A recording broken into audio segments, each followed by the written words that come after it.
Hey guys, I'm Matt from PSI Conversion, and we got John, one of our owners here today. He's going to show us around this 1971 Nova. You can check it out on psiconversion.com/projects. So tell us a little bit of the backstory about the Nova, John. So yeah, Matt, this is a 1971 Nova that I bought in 1995 from a friend of mine who I worked with. It was just literally sitting in a field at his house. And we went over there one night, looked at it. I paid $250 for it. We put it on a trailer and drove it home. It was basically just something when I was in college. I wanted a nice hot street car. We built a nice small block for it. And essentially I drove it around with a turbo 350 for the next like 6-7 years. And then we parked it in my parents' farm. And you know, I went on and had kids, got married, had kids, and life went on. So what's going on with it current day, now that Sure. it's all, revamped? So about 10 years ago, my father decided he wanted to do something with it. So I said, well, I'll put it together for you and then I'll sell it to you. So I did all the body work to it. I painted, it's the first car I ever painted in my garage. We put another small block in it. He went and raced it for a while. And then, you know, we had started PSI, so he wanted to go LS swap. So we put an LS2 in it, 24X. And tooled around it again for a little bit. And then recently what we did is it ended up going down to Alabama to my best friend, Tom Flitcroft, and we put a Texas Speed LS-based 58X motor in it, turbo 400 trans, redid the rear suspension, and put an LSA blower on it. And that's what we have here now. It's awesome. It's an awesome car. It came out really nice. I can't even tell that, this was your first time painting a car or anything. It looks like it should just be like this. You want to show us around the engine and some of the other parts of the car? Sure, let's take a look. All right, so give me a quick rundown of the setup, I guess. I see, plenty of PSI parts in here, and the engine looks badass, so. Sure, so we started with a Texas Speed short block. It's all forged bottom end. We put a set of ported, slightly ported cylinder heads on it. And then we had a ported LSA blower that we put on the top. It's got a Little John's cam, turbo 400 trans, FTI converter, snow performance, meth injection. Other than that, that's pretty much it. It's a PSI, one of our standard braided harnesses, run an E38 controller. And it was tuned by a gentleman named Chris Brewer down at Brewer Speed and Performance down in Alabama, where my buddy Tom lives. That's awesome. The braided harness really, tucks in there nicely. It looks really clean and finished, and all the work here is just, top notch. Looks awesome in here. Yeah, I mean, I will say this. I mean, the car made 699 at the wheel on a pretty conservative tune. It runs on pump gas, and you take it to the track. I'll show you. In a moment, I'll show you the ice tank in the back. I mean, you just basically add ice to it, and on 18 pounds of boost, it tears up the track.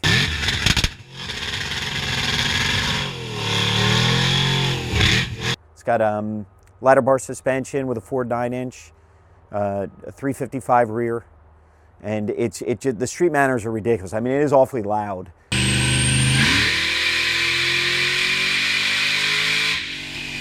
But other than that, I mean, it's a great driver. And in Jersey, as you know, 30-degree mornings. This morning even, it was probably like 40 degrees. Yeah, it's pretty impressive to have a car that can run in the winter up here. That was also that good on the track. Yeah, and I started it up, it idled, I let it warm up, and then I drove it to work. I mean, it really is it is a testament to what you can do with these GM controllers, that you can make this much power and still have the street manners that you want. Definitely. So you want to take a look around some of the rest of the car? Sure, no problem. All right, so you mentioned the ice tank I see. We got a fuel cell. What else we got going on back here? So, again, when it was down at Tom's, we cleaned up the ladder bar, cleaned up a lot of the suspension work just so we could get it down the track. And then with having the LSA blower, which was really the secret to making power with this thing, we put a Jazz 12-gallon fuel cell in it. We put a stainless water tank in it that we fill, obviously, with water and ice at the track. However, you know, it is New Jersey, it's winter time, so we did put a gallon of antifreeze in it for the winter. Yeah, and you got that nice drain right there. Correct. Swap it out real easy. Yep, so you can swap it out, and then when you're at the track, you just take a 5-gallon bucket, put it under there, and after you've melted all the ice, you drain another gallon of water out, you throw another 30-pound bag of ice in. It's pretty mundane, actually, when you think about it. We got the Snow Performance meth injection kit. We have the battery. He actually threw a battery tender on there just because he thought it'd be a nice. Yeah, it's tucked up in there nice. You know, if you want to let it sit for a little bit, you don't got to worry about it. Yeah, and honestly, I mean, the car's been up here in Jersey now for about 4 months, and it sits in my garage, and we don't drive it every day, obviously, and I've never had to plug this thing in. It starts right up. There's no parasitic loss or draws from the E38 or any of the electronics, which is nice. So besides the fuel cell, what else are you running for the fuel system? So we got an Aeromotive, I think it's a 1000 pump.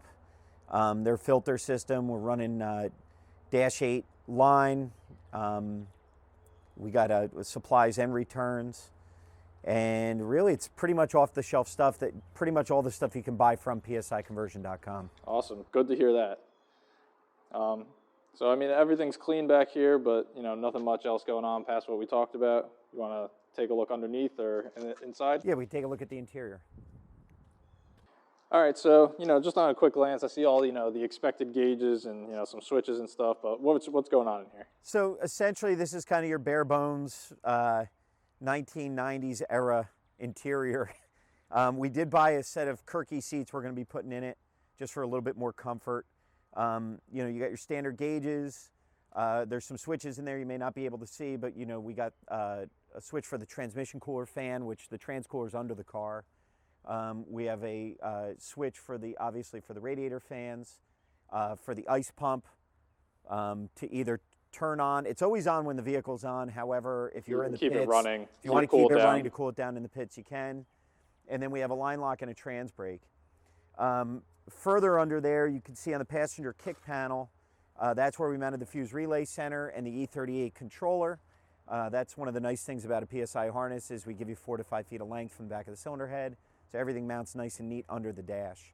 Yeah, it's tucked up in there nicely. You can't really, you know, just glance and you can't really see it. True, and I mean, it's one of those things that, like that from the get-go when we first started designing these harnesses, you know, well over a decade ago. That was one of the things. We didn't find that there was anybody out there that actually had enough length to put things where they belonged, which to us, nobody wants to see the wiring. The whole idea is that if they don't see your product, that's a win for us. Absolutely. You know, everybody wants that nice tucked wiring. You don't see anything. It's all hidden. Yeah. All right, so you went over a lot of products and people that made this project happen. So if you want to go ahead and just go a quick overview of, you know, thanking everybody. Sure. So, you know, as I mentioned before, one of my best friends, Tom Flitcroft, who lives in Alabama, he actually was the one that put the car together for my dad. Also my dad, who obviously financed the project, and Chris Brewer from Brewer's Speed and Performance, he put the tune on this thing. And, you know, I just think, you know, I've owned this car, like I said, since 1995. It really is why, you know, Joe, my partner, and I started this company, was to provide you with the easiest methods possible and the best value possible for the customer to be able to do that. You know, it's 4-wire hookup. It's all made in the USA as far as our wiring harnesses are concerned. And as you know, we offer all types of products now to do this swap, whether it's fuel system products, computers, gauge clusters, fuel tanks, you name it. We offer everything you need to be the one-stop shop. Absolutely. Thanks for bringing the car, showing us around. Yeah, thank you. Thanks for watching. Remember to hit that like button, subscribe to our channel, leave us a comment, anything you want to know about this car. Remember, you can check it out on psiconversion.com/projects. We'll see you in the next one.